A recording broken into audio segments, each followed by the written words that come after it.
9 दिवस झाले त्या तरुणीने अन्न घेतलेलं नाही. तिची परिस्थिती नाजूक आहे.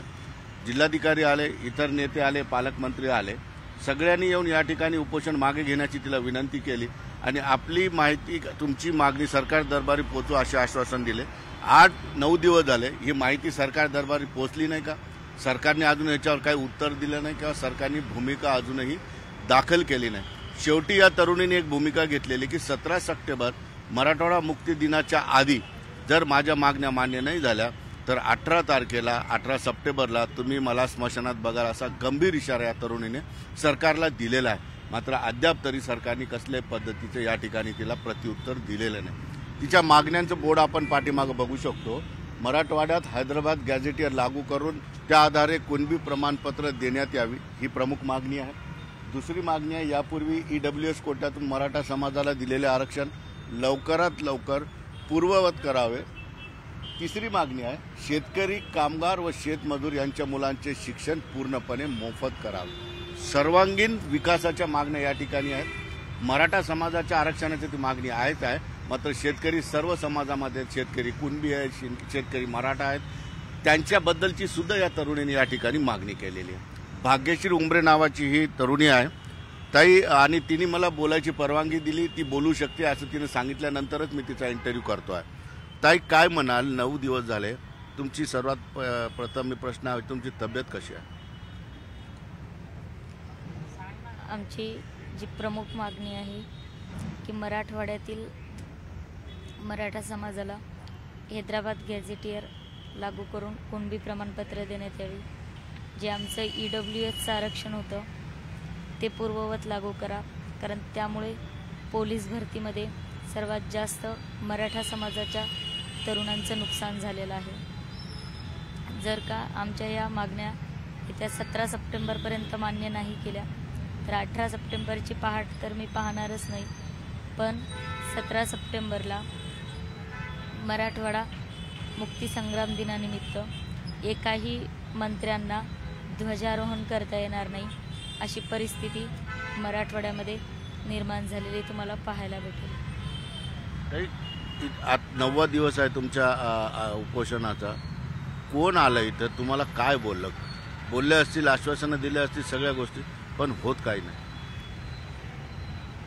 माझ्या आमरण उपोषणाचा हा 9वा दिवस जरी असला तरी मराठा समाजाला 41 वर्षापासून फक्त आश्वासनं दिली जातात.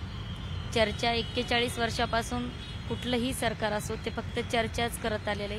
मराठा समाजाचा वापर हा फक्त आणि फक्त निवडणुकांपुरताच केला जातोय. त्यामुळे अद्याप आम्हाला न्याय भेटलेला नाही आहे. 300पेक्षा जास्त बांधवांचे माझ्या बळी घेतलेत. मला असं वाटते की या सरकारला त्यांच्या एका लाडक्या बहिणीचा बळी पाहिजे असेल, म्हणून त्यांनी अद्याप इथं दखल घेतलेली नाही आहे. परंतु काय म्हणाल, सरकारचा कुठलाच मेसेज तुम्हाला अद्याप आलेला नाही? सरकारकडून कुठलाही मेसेज आम्हाला आत्तापर्यंत आलेला नाही आहे. तुमच्या मागण्या ज्या आहेत मराठा समाजाच्या आरक्षणाच्या बाबतीत आहेच आहे. तुम्ही शेतकऱ्यांच्या पोरांच्या बद्दल सुद्धा या ठिकाणी मागणी केलेली आहे. एकंदरीतच तुम्हाला काय वाटतं, मराठवाड्यातील मराठा असतील किंवा इतर जातीचे शेतकरी आणि त्यांची मुलं संकटातच आहे? अगदी बरोबर, कारण की जर का तुम्ही पाहिलं तर सर्वात जास्त जर का आत्महत्या कुठं होत असतील शेतकऱ्यांच्या तर त्या माझ्या मराठवाड्यामध्ये होतात. मग ज्यावेळेस एखाद्याला शिक्षणासाठी शेतकरी बाप आपल्या मुलाला शहरामध्ये पाठवतो, तर आज कॉलेजच्या फीज जर बघितल्या तर त्या प्रत्येक शेतकरी तेवढा कॅपेबल नाही आहे की तो आपल्या मुलांच्या त्या फीज भरू शकेल. त्यामुळे त्याला आत्महत्यासारखा पर्याय निवडावा लागतो. जर का शासनाने मुलांचं शिक्षण जर का मोफत केलं तर माझा कुठलाही शेतकरी बाप हा आत्महत्या करणार नाही. एक शेवटचा थोडा वेगळा प्रश्न तुम्हाला विचारतो. तुमचं वय आहे, तरुण आहेत, या काळामध्ये एक वेळ जर उपाशी राहायची वेळ जरी आली तर तरुण चिडचिड करा, त्याच्यात ते करू शकत नाहीत. मात्र 9 दिवसापासून तुम्ही इथं उपोषणाला बसलेले आहात. काय मनामध्ये राग आहे तुमच्या या व्यवस्थेच्या विरोधात? 9 दिवस उपाशी राहण्याचं कारण सुद्धा सर्वस्वी जिम्मेदार सरकारच आहे. ज्यावेळेस 300पेक्षा जास्त बांधवांचे बळी घेऊन जर का या सरकारला जाग येत नसेल तर एक जिजाऊची, सावित्रीची, माझ्या अहिल्याची लेक म्हणून मला पुढे यावंसं वाटलं. म्हणून हा लढा मी हातात घेतलेला आहे. कारण जर का सरकार लाडकी बहीणसारखी योजना राबवत असेल तर पाहूयात त्यांना त्यांच्या लाडक्या बहिणीची कितपत दया आहे म्हणून. तुमच्या मागण्या पूर्ण होईपर्यंत तुम्ही मागे हटणार नाही? जोपर्यंत माझ्या मागण्या पूर्ण होत नाहीत तोपर्यंत मी मागे हटणार नाही. 17 सप्टेंबर हा माझा शेवट राहील सरकारसाठीचा.